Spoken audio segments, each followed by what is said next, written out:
Ai mbase më së miri mund t'i kuptojë problemet e bizneseve shqiptare pasi që ishte në krye të udhës së Maqedonisë Veriperëndimore, por u tërhoq për të kandiduar si i pavarur për komunën e Strugës. Me ndyqyra takoi sot ish kolegët e tij në Odë, nga ku u shpreh se do të nisë me bashkëpunimin e një kompanie private në selektimin e mbeturinave në Strugë. Për komunën e Strugës, për një bashkëpunim të më të thjeshëm, ku ka të bëjë me seleksionimin e mbetjeve, dhe kjo do të jetë mirëseardhje për qytetarët e Strugës.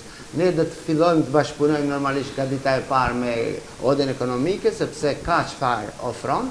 Normalisht ne do të bëjmë ato të pamundurën që të marrim edhe përvojën e Odës dhe të bëjmë më të mirën për qytetarët. Nga Oda thonë se nga platforma e tyre e dorëzuar drejt kandidatit për Strugën, ndër të tjera kanë kërkuar edhe heqjen e deponive ilegale dhe ruajtjen e ambientit jetësor. Ushtruesi i detyrës kryetari Nuhi Aliu potencoi se Struga mbahet me flamur të kuq për radhitjen më të lartë të sëmurëve me kancer, sipas koeficientit për kokë banori, andaj presin përmirësim të situatës.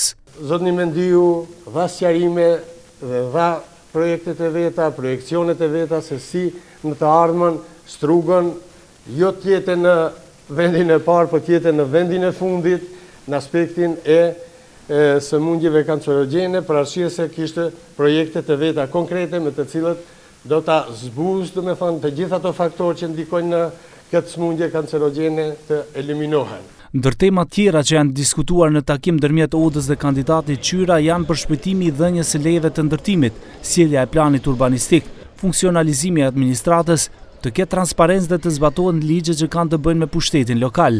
Kujtojmë që koalicioni Vlen e mbështet Qyrën në kandidimin e tij për Strugën.